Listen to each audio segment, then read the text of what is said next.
Pawanputra society Kalher येथे doctor Babasaheb Ambedkar यांची 135वी जयंती उत्साहात साजरी करण्यात आली।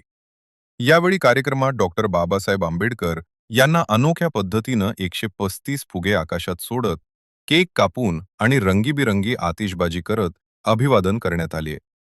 तसेच मुलाचे डान्स, भाषण, गायन अशा कार्यक्रमांच्या माध्यमातून डॉक्टर बाबासाहेब आंबेडकर यांच्या विचारांना पुढच्या पिढीपर्यंत पोहोचवण्यासाठी प्रयत्न करण्यात आला असून 13 वर्षापूर्वी या जयंतीची सुरुवात थोरात आणि वाघमारे कुटुंबानं केली होती।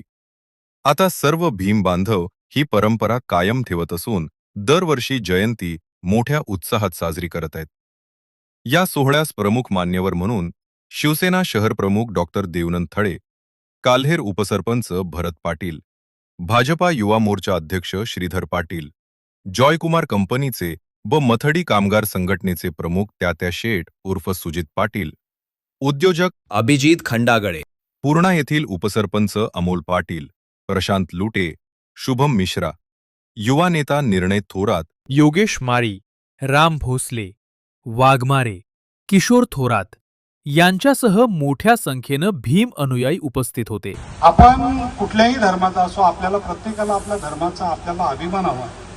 तर आपण हा धर्म मोठा तो धर्म मोठा नाही, एक माणूस म्हणून मला असं वाटतं, नेहमी वाटतं की मनुष्य धर्म सर्वात मोठा आणि तो आमचे बाबासाहेब आंबेडकर यांनी जपला खऱ्या अर्थाने।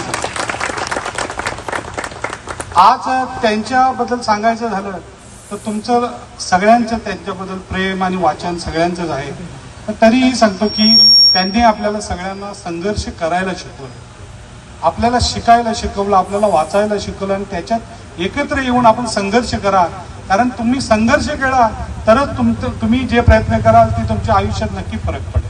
आपण नुसतं बसून नाही जमणार। छत्रपती शिवाजीराजे जन्मले पाहिजे पण ते दुसऱ्याच्या घरात, माझ्या घरात नको, अशा पद्धतीचं आपलं वातावरण असता कामा नाही। समाजासाठी आपण सगळ्यांनी काम केलं पाहिजे आणि बाबासाहेबांनी तर एक एवढं मोठं संविधान या देशाचं लिहिलं आणि महत्वाचं म्हणजे मित्रांनो, त्यांनी लिहिताना असं विचार नाही केला की श्रीमंत माणसाला 2 मतं द्यावी आणि गरीबाला 1 द्यावा, असं नाही केला। तर धीरूभाई अंबानी आणि मुकेश अंबानी यांनाही 1 मत आणि तुम्हा आम्हालाही 1 मत, ही मोठी गोष्ट। त्याच्यामुळं ह्या देशामध्ये हुकुमशाही ही गोष्ट ठरणार नाही जोपर्यंत आपण मतदार म्हणून सर्व जागृत आहोत, चांगली माणसं जागृत आहेत आणि चांगला नेता निवडायचा हे तुमच्या हातात आहे। तर मला असं वाटतं की जे लोक आजपर्यंत निवडून येताना ते तुमचा सेवक म्हणून सांगतात आणि आपण त्यांना मतं देतो आणि एकदा खुर्चीवर बसलो की ते मालक म्हणून बसतात। तर ही मालकशाही तुम्हाला तोडून काढायची मित्रांनो। ते बाबासाहेबांनी संविधानामध्ये तुम्हाला हे सगळ्या गोष्टी शिकवल्या आणि तुम्हाला मत दिलंय। तुमच्यामध्ये ताकद आहे की कोणाला राजा आणि कोणाला रंक बनवायचा हे तुम्ही ठरवायचं आहे, ही तुमची पॉवर तुमची आहे। आणि खरोखर आजच्या दिवशी बाबासाहेब हे त्यांच्या जीवनामध्ये नाही, अजून 100-200 आणि हजारो वर्ष जातील, पण त्यांचं नाव हे इतिहासात अमरत्व म्हणून कोरले गेलेलं आहे। आणि आज तुम्ही लोकांनी त्यांच्या आठवणी नेहमीच जिवंत ठेवल्यात आणि त्यांच्या आज जयंतीनिमित्त प्रत्येक वर्षी प्रोग्राम ठेवतात। खरोखर मला असं वाटतं की सगळ्या समाजाच्या लोकांनी आणि मोठ्या मतांनी एकत्र यावं।